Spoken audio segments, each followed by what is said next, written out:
आओ बच्चों, आज हम क्लास 9 का चैप्टर 6 पढ़ते हैं जिसका नाम है टिश्यूज़ यानी ऊतक। ये हमारी थर्ड वीडियो है इस चैप्टर की। पहली वीडियो में हमने विभज्योतक ऊतक पूरा पढ़ा था, दूसरे में सरल स्थायी ऊतक पढ़ा था और तीसरे में हम पादप ऊतक का थर्ड पार्ट पढ़ रहे हैं जिसके बारे में जटिल स्थायी ऊतक, जिसका नाम है जटिल स्थायी ऊतक। जैसे कि आप पिक्चर में देख रहे हो, जाइलम और फ्लोएम दो जटिल स्थायी ऊतक होते हैं पौधों के अंदर, जो उनको उनके वातावरण में अनुकूलता प्रदान करते हैं और उन्हें सर्वाइव करने में हेल्प करते हैं। चलो आज पढ़ते हैं कि जटिल स्थायी ऊतक क्या हैं। जैसे कि नाम है कॉम्प्लेक्स परमानेंट टिश्यू या जटिल स्थायी ऊतक।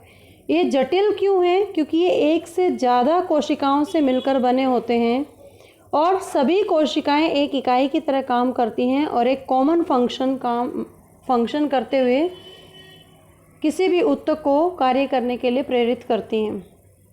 तो जो जटिल ऊतक होते हैं उनका मेन पर्पज़ क्या होता है कि वो संवहन करते हैं पानी का, खनिज लवणों का या फूड मटेरियल का। और जटिल ऊतक दो तरह के हैं, जाइलम और फ्लोएम। जाइलम और फ्लोएम दोनों जब मिल जाते हैं उन्हें वस्कुलर टिश्यूज़ कहते हैं या कनेक्टेड टिश्यूज़ या संवहन ऊतक कहेंगे। और इन संवहन ऊतकों से मिलकर ही संवहन बंडल बनता है। आगे देखते हैं। पहला जो जटिल स्थायी ऊतक है उसका नाम है जाइलम। जाइलम एक मुख्य कनेक्टिव टिश्यू है जो वस्कुलर टिश्यू है जो प्लांट्स के लिए बहुत ही महत्वपूर्ण अपना कार्य करता है।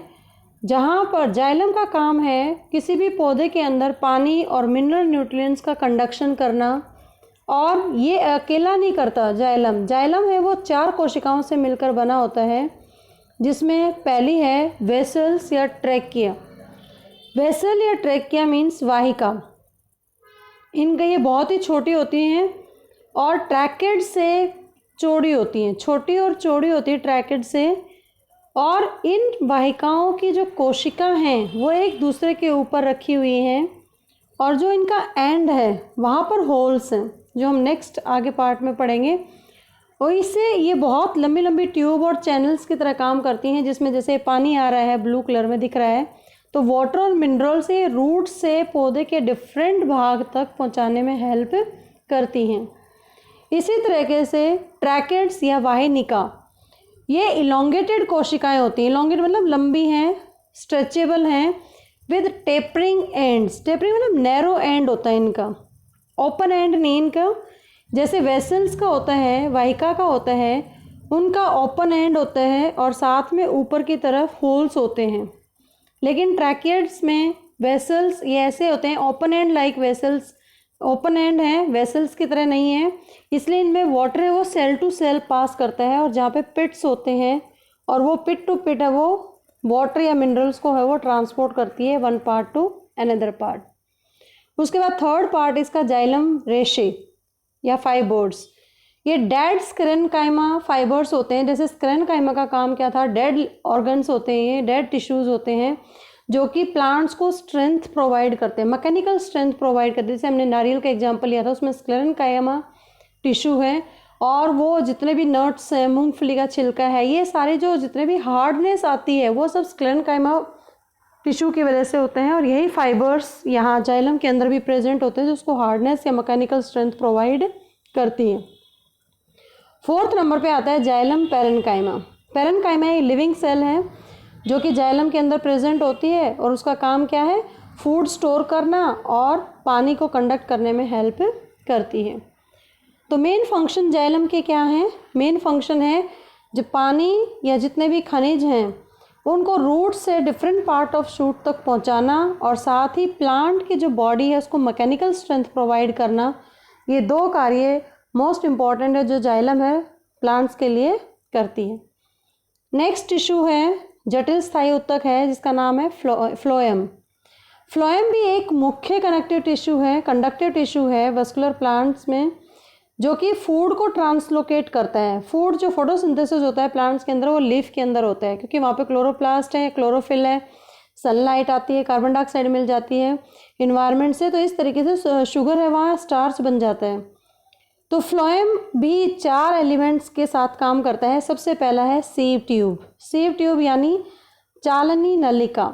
ये नलिकाएं ऐसी हैं जैसे लॉन्ग ट्यूब की तरह ये दिखती है इनका स्ट्रक्चर, और इलोंगेटेड सीव ट्यूब्स एलिमेंट्स होते हैं इसके अंदर, जो एक के ऊपर एक रखे होते हैं और एक कॉन्टिन्यूस ट्यूब का पैटर्न है वो बना देते हैं। इनके जो वॉल्स हैं, अगर आप देखोगे ऊपर जहाँ पर सीव ट्यूब एलिमेंट लिखा है उसके ऊपर परफोरेटेड वॉल्स है, एंड है, मतलब होल्स हैं, उसके अंदर बहुत सारे पोर्स होंगे जो सीव प्लेट बनाते हैं। इसके अंदर nucleus, plastids, mitochondria, endoplasmic reticulum और डायक्टोसोम्स, मतलब जो गोल्गी अपरेटस में प्रोटीन सिंथेसाइज का या पैकेजिंग का या मॉडिफाइंग का काम करते हैं, वो सब चीज़ें एब्सेंट होती हैं सीव ट्यूब्स के अंदर। इसके अंदर जो साइटोप्लाज्म होता है एक सीव ट्यूब एलिमेंट का दूसरे सीव एलिमेंट के ऊपर नीचे साइटोप्लाज्मिक कनेक्शन के द्वारा जुड़े होते हैं, जहाँ पर सीव प्लेट के पोर्स के थ्रू ये पास होते हैं। तो इस तरीके से कनेक्शन है वो सीव ट्यूब के थ्रू है वो बना होता है साइटोप्लाज्म के अंदर। सेकेंड आता है कंपेनियन सेल्स, मतलब साथी कोशिकाएं। साथी कोशिकाओं का काम भी जस्ट लाइक सीव ट्यूब्स ही है, और ये लिविंग सेल्स होती हैं जिनमें एक्टिव प्रोटोप्लाज्म होता है। एक्टिव प्रोटोप्लाज्म का मतलब क्या है कि इसके अंदर साइटोप्लाज्म है, न्यूक्लियस है, और जितने भी ऑर्गेनल्स होते हैं वो प्रेजेंट होते हैं उसके अंदर, और ये सीव ट्यूब के साथ एसोसिएटेड होती है, तभी इनका नाम साथी है, क्योंकि ये जो चालनी नलिका है उसके साथ मिलकर काम करती हैं और एक ही फंक्शन, एक ही इकाई की तरह काम करती हैं, इसलिए इनको साथी कोशिकाओं का नाम दिया गया है। फ्लोएम फाइबर्स, जैसे कि रेशे हैं, again phloem fibre dead sclerenchyma fibres होते हैं जो फ्लोएम में प्रेजेंट होते हैं, जो हार्डनेस, मैकेनिकल स्ट्रेंथ प्रोवाइड करते हैं, इसलिए उनको फ्लोएम फाइबर्स कहते हैं। नेक्स्ट है फ्लोएम पैरेन्काइमा, जो लिविंग पैरेन्काइमा सेल्स प्रेजेंट होती हैं फ्लोएम के अंदर, they are called phloem parenchyma. Next है कि फंक्शंस क्या हैं। सबसे ज़्यादा जो फंक्शन है फ्लोएम का वो है फूड को ट्रांसलोकेट करना। फूड बनता है लीफ के अंदर, वो लीफ से स्टोरेज ऑर्गन्स, वो अंडरग्राउंड भी हो सकता है स्टोरेज ऑर्गन, बाहर भी हो सकता है, और स्टोरेज ऑर्गन के बाद जो ग्रोइंग रीजन है, जो शूट्स निकलती है, वहाँ तक जो भोजन पहुँचाने का काम करता है वो फ्लोएम करता है। तो इट मीन्स आपको ये लास्ट तक समझ आ गया होगा कि जाइलम का काम है वाटर और मिनरल्स को ट्रांसपोर्ट करना रूट से different body parts of the plants, और फ्लोएम का काम है जो स्टोर्ड फूड है लीफ के अंदर उसको स्टोरेज ऑर्गन्स तक और स्टोरेज ऑर्गन से ग्रोइंग रीजन तक ट्रांसलोकेट करना। तो ये हमने पढ़ा आज 2 तरह के जटिल स्थायी ऊतक थे, फ्लोएम और जाइलम। आई होप आपको बहुत अच्छे से समझ आया होगा। Thank you so much. Please do subscribe and don't forget to like too.